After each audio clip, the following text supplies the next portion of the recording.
human capabilities. Just to show also different effects.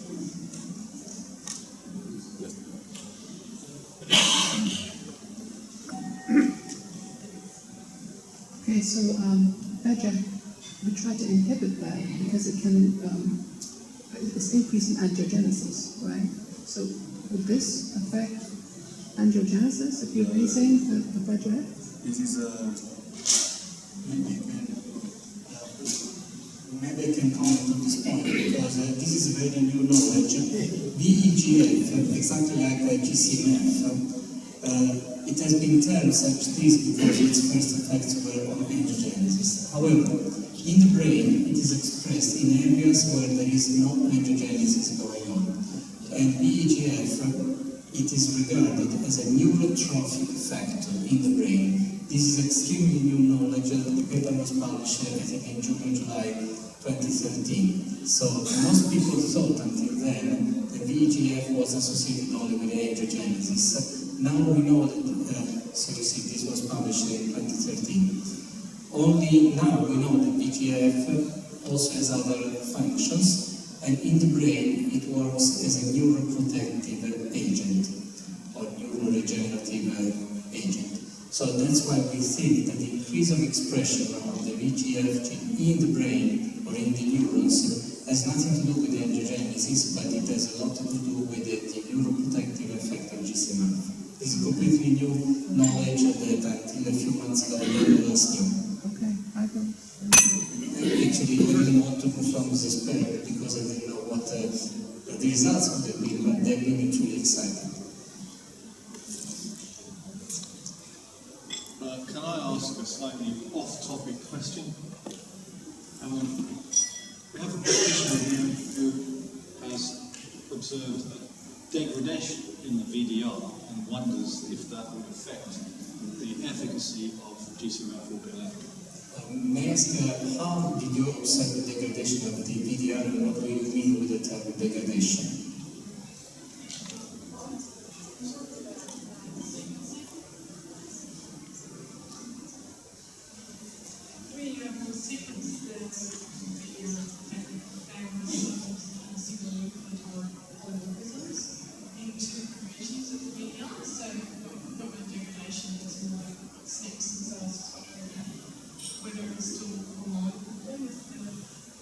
Okay, so you're talking about VDR gene polymorphisms. Okay, well, this has been known for the past 20 years. We published in 2010 that there is an association between VDR polymorphism and the responsiveness to vitamin D, obviously, and also to GcMAF. So this is perfectly consistent.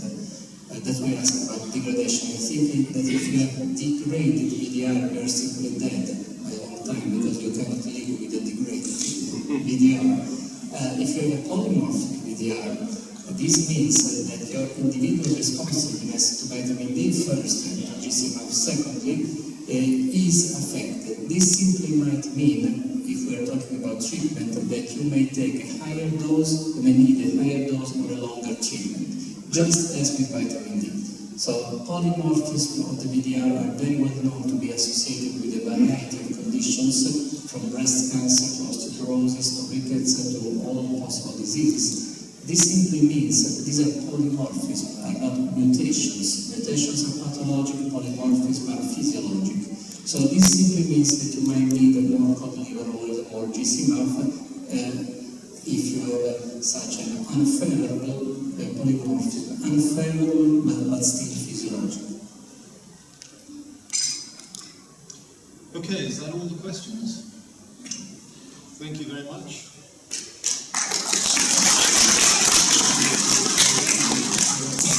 Dr. Gabriel Marusi and Dr. Jacopo Branca. And we're now going to hear from Dr. Graham Simpson, who is the Chief Medical Officer at Eternity Medicine in Dubai.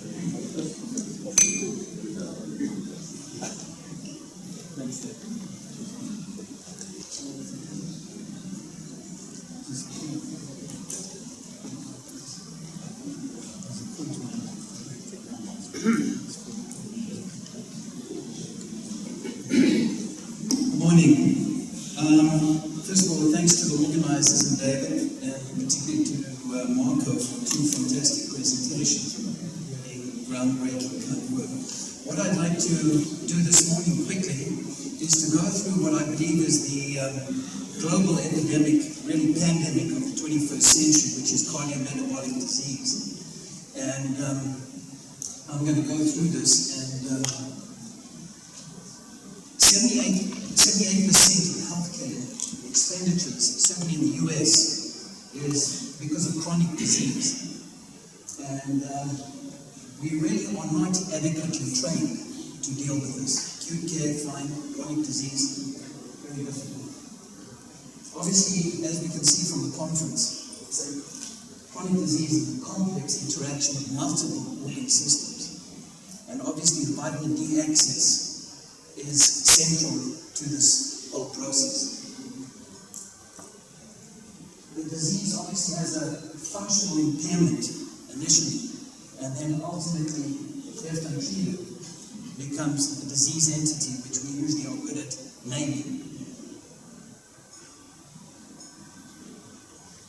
This, as you know, is from the New England Journal, which is a startling fact that children being born today might be the first generation that is actually going to live shorter than their parents. And the US, even though it spends twice as much, it's now up to over $3 trillion a year, we're actually 37 in terms of health outcomes. So just more dollars doesn't mean better health. The new health model can effectively manage and prevent chronic disease must apply an integrated system. I know much of this is well known to many of you, but I just wanted to sort of get on the page. Using obviously a patient-centered approach is critical. As you all know, Big Pharma, as a major, as I'll show you a little later, has also a very dark side. And I think we have to open our eyes and sort of think a little bit out of the box as we are doing now.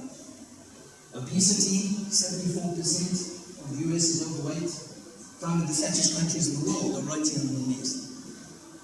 3 billion people. 80% of what primary care doctors see in their practices is related to cardiometabolic disease. 10 times higher incidence of cancer in the obese. Diabetes. 1 in 3 children now born in the US and the Middle East will have diabetes. Interesting, William Osler at Johns Hopkins, the turn of the century, 1900, in 35,000 outpatients at Johns Hopkins, 10 patients had diabetes. I think many of you know that figure would be vastly increased today. Very costly disease. Many people here in the Middle East and in the States, particularly males, have a lot of erectile dysfunction as a result of this chronic inflammation. Heart disease. Basically, heart disease kills more people than all the 7 top cancers. 550,000 bypasses. This was in 2011. The figures are much higher. And obviously the leading cause worldwide in men and women. Cancer, very interesting. 1900, 1 in 20 people developed cancer. 1914, 1 in 16, died 1 in 3 people.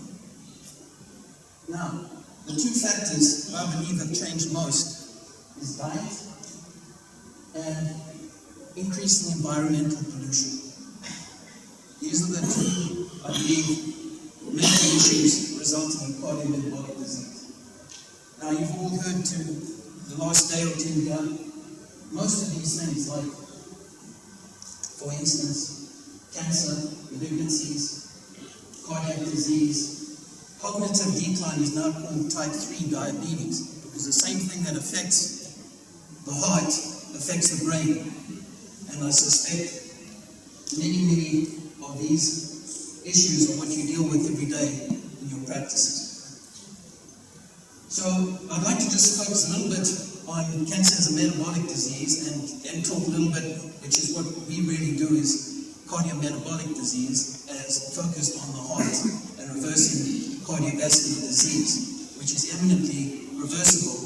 And I hope to share with you just a couple of thoughts for your own health, because if the statistics are correct, 80% of us here are going to have some type of cardiometabolic disease that we will succumb to.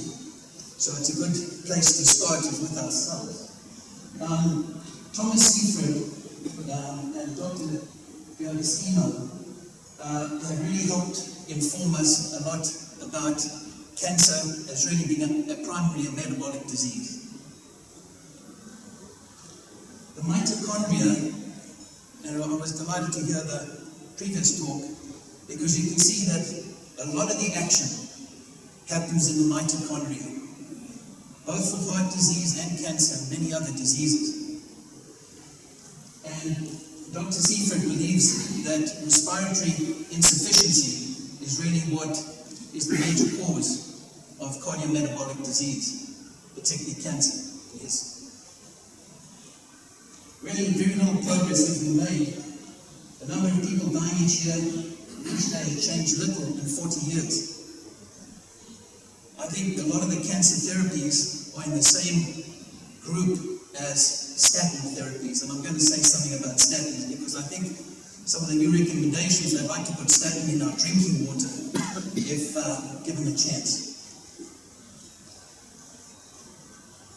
Respiratory insufficiency in a more primitive form, and interestingly, Gc-MAF, as you heard in the last talk, increases metabolic function as well as differentiation of the cell.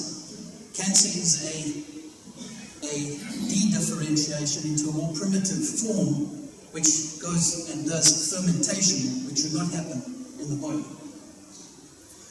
Mitochondrial dysfunction, we've heard, obviously, inflammation, diabetes, stress, toxins, heavy metals. We heard about infections and what has to do with our gut and how that interacts with mitochondria. Inherited mutations are rare. As Dr. Seifert points out, many of the genetic changes we see with cancer are really downstream phenomena. Very few cancers are actually primary, some leukemias, lymphomas from genetic instability, what we just would say. Also, cancer cells do not really have a growth advantage. They're actually a lot more vulnerable, and that's why a lot of integrated cancer therapies can be very, very effective in terms of mitigating the effects of cancer. The view that most cancer genetic is really no longer credible.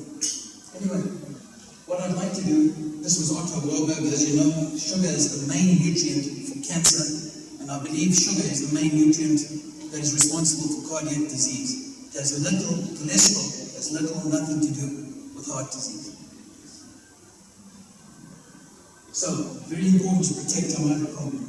Let me talk about heart disease, because that's the area that I know best.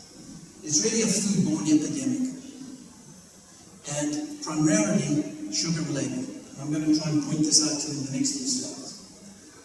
Conventional family risk factors only account for 6.25% of total risk of heart disease. This is from Dr. George Mann, former director of the Framingham. The diet heart cholesterol hypothesis, the greatest scam in the history of medicine, published in the New England Journal of Medicine. Big Pharma brainwashes us.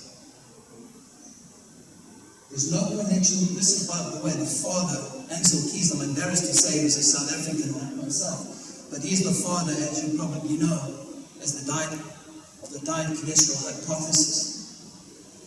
And even Ansel Keys says there's really no connection between cholesterol and food, and we've known this for a long time. This is the father of the diet cholesterol hypothesis of heart disease.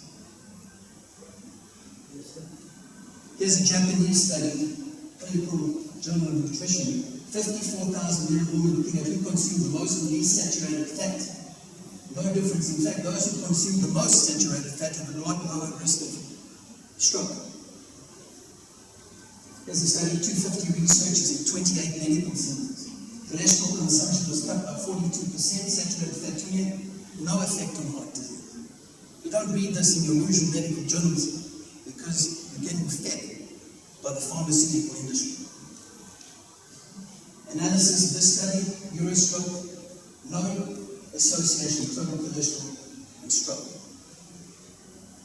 In fact, it found there was a direct association between falling cholesterol levels over the first 40 years. In fact, as your cholesterol falls, particularly over the age of 50, your risk of dying goes up. As you know, cholesterol is mostly in our brain, builds every hormone in the body, is in every cell membrane in the body. So, half the time I'm stopping statins. By the way, it has 132 side effects plus. Low cholesterol after the age of 50 increases the risk of dying. This is all in peer-reviewed journal articles, if you choose to read them. At the age of 50, increased all mortality. Men across the entire range, and women over the age of 59 with low cholesterol, significant association with all-cause mortality shows significant association with cancer, liver, and mental disease. Low serum cholesterol, same thing. High mortality, largely due to increased cancer. In fact, for each 1 millimole beta increase in total cholesterol corresponds to a 15% decrease in mortality. So eat your eggs and eat your meat. Stop the sugar. Asian Indians, the sickest people I see are often vegetarians because their diet is 70 to 80% carbohydrates. It might have been okay to be a Jain Indian 200 years ago when there was no McDonald's, pizzas, sugar, cokes, and everything else. This was the original work of Ansel Keys, and as you know, he chose 7 countries and left the other 18 countries out of his study because the results weren't quite as good as they thought. But he found a straight around the relations between saturated fat, cholesterol intake. This was the single forward study was really the basis for diet hypothesis and cholesterol.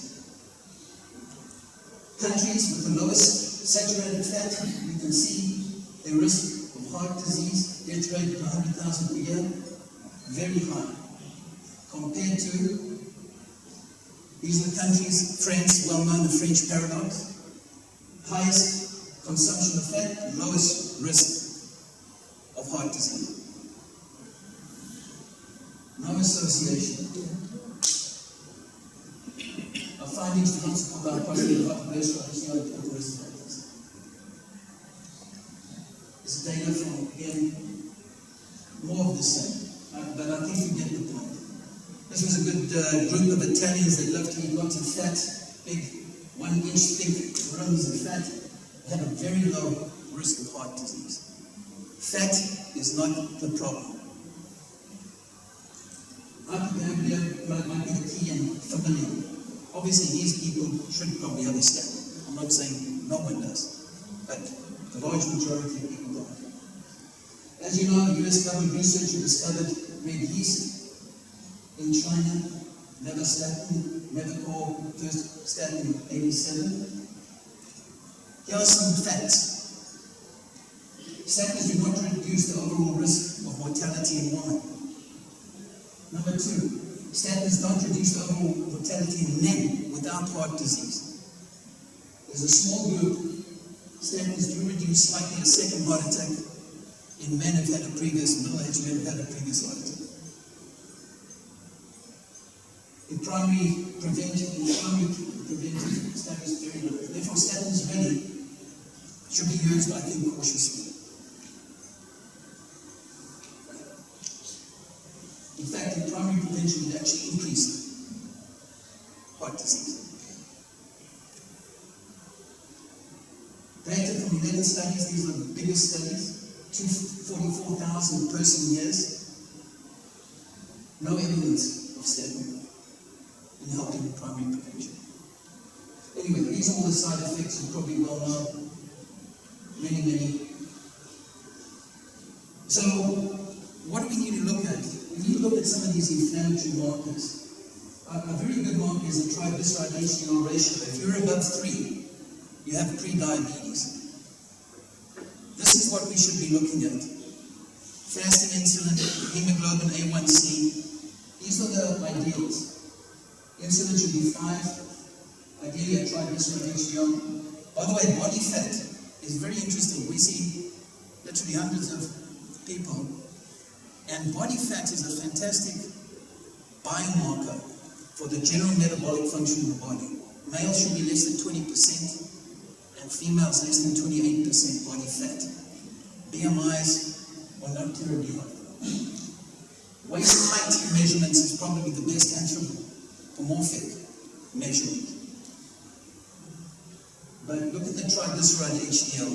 Often that's 8 years before a person gets diabetes, or 10 years. That's the issue that's up. I'd be very curious to see the association between hemoglobin A1C and the amount of GcMAF in the body. Someone earlier yesterday morning raised the question, much like Lyme disease, at least scurvy, often the diet, high sugar diet, contributed to much more increased needs of vitamin C. And I'm wondering if the high sugar, which has increased, as you know, from about 15 pounds of sugar per person per year in the turn of the century to now 160 pounds of refined sugar per year, if that is really not this insulin resistance and the signaling that it's doing in the endothelium in other parts of the body is really the major. And I think where Marco's team is, they're right at the heart of the biggest problem that we have worldwide. Interestingly, the cholesterol level is very little value. In fact, a triglyceride is at least 3 to 4 times more important than looking at a cholesterol level. Why? Because your liver obviously makes triglycerides from the high sugar. And in fact, the triglyceride HDL ratio is very important. Probably the single best test in oxidized LDL is probably more important. But the single best test is looking at the LDL particle numbers.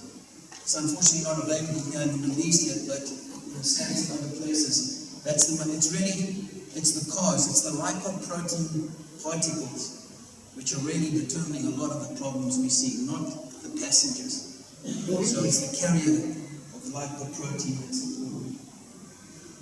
Half of all angioplasties, next time, this suggests this. In the New England Journal, active medical management does, for the most part, a better job than having a stent put in. This is from New England Journal. Patients with active medical fewer heart attacks than those who underwent angioplasty. Heart disease is a reversible disease. I think Gerald Raven at Stanford, who described metabolic syndrome X back in the 80s, probably made one of the most remarkable discoveries of the last 50, 60 years. Because he was able to show how obesity, diabetes, inflammation is really at the center. It took another 10 years for the cardiologist to probably get a lot of it, but it's now becoming well recognized. We use a simple test just to give you an idea. We do a measurement monitor. We do a 3-step program. We run on a workstation where we also use ultrasound looking at the endothelium. Much like you see the thickening in the brain, we're looking at the vessels in the heart. We use EBCT scanning and other things. Step 2, we use an 8-part program, and then we monitor people to make sure the program is working and are cooperating with Harvard to measure some of the data. We use an old EBCT scanner. A calcium score takes 5 minutes. This is very low radiation. We use a multifunctional cardiogram, which is probably 20 times more sensitive than an EKG by primary heart. We use the intermediate thickness. We use the Thyroflex, as you know, thyroid function. T3, T4, TSH is not a good measure. We use a little reflex device, brachioradialis, to show if a person's hypothyroid. Obviously, a body fat, a sleeper core, we look at central pressure as opposed to peripheral pressure. This is the 8-part mentoring program. We very much about inflammation, nutrition, toxin reduction, exercise, genetics, and gut. Now we look at restoring the hormones, salicylic supplementation, and the whole mind. Your genes can be affected just as much by stress and mental issues than they do by sugar or vitamin D levels. So I'm just going to, I can't go through this all, but let me just go through, what, 5 more minutes, and then just go through a couple of nutritional things. This is on the adage, food, changing the macronutrients, and the hormonal response, tremendously important. Food and hormones together influence a lot of the weight control. We like using the paleo diet. It's probably, you can reverse heart disease with a good plant-based diet or a good meat-based diet. Apart from meat and eggs, all the other key points in the diet are common to both. Obviously, it's been 100,000 years, it's hunter-gatherers, 600 generations as agriculturists. Grain and dairy, for us, are the worst possible foods that I think we consume. But obviously, the modern Western diet has just been around very, very recently. The essential elements of a paleo diet is meat, fish, vegetables, not too much rice and potatoes, not too much tropical fruit, eggs, nuts, cutting out bread and cereals, and milk in general. Fermented milk is different than fermented food or different. You can see the huge increase in calories per pound. You know, salads and fruit, even rice and beans are not that bad. You know, these oils, this is one of the major, some of these oils that have crept into our diet that are heavy in sugar are really major causes. So we see grains, legumes, dairies primarily, increased insulin development and leaky gut, causing a lot of chronic disease. Insulin, leaky gut. Obviously, this is a typical type of diet that the American, at breakfast in the morning, if you have cereal and toast and a glass of orange juice with a banana, which has a high glycemic index and a Snickers bar, your insulin's up and it stays up all day. And then obviously, as your insulin goes up, it drops your sugar, and that's when you get the craving for donuts at 11 o'clock in the office. And so it continues. So insulin is really what makes us fat and keeps us fat. And I believe is at the heart of most of this cardiometabolic disease we see. So obviously, what you want to do is drop the sugar, drop the inflammation, obesity, diabetes, and we have a long, hopefully, life. These are the goals. You want to get the waist down, size, hemoglobin, triglycerides under 100. Fish oil is a great way to do that. And uric acid is really a byproduct of sugar metabolism. Dr. Robert Lustig, if you haven't come across his work, he's a great guy to read. Sugar, the Bitter Truth on YouTube videos, we've viewed a couple of million times. Important to look at. Little things that, I just want to show you a couple of quick things on dietary things that would be helpful, I think, to all of us. For instance, drinking skim milk and low-fat milk. It's got twice the amount of sugar than whole milk. So forget your skim milk and low-fat milk. Drink whole milk, because you're not going to die of fat. You're going to die of the sugar and insulin. Women who consume lots of fruits and vegetables, 24% risk of obesity. Enzymes, obviously we need veggies to give us the enzymes that are gradually disappearing. Olive oil. Plant oils should not be cooked with, except coconut oil, because it causes the big round harmless LDLs to convert to small little baseballs, LDLs. So cook with butter, fat, beef, and ghee or coconut oil. Olive oil is great on the salads. Oils tend to be the most oxidizable things in nature. PUFAs, polyunsaturated fatty acids. Vinegar, an old Roman therapy for diabetes. Nuts, lot lower risk. Not peanuts, because peanuts are legumes, but almonds, cashews, walnuts, raw and salted best. Whole grains are useful.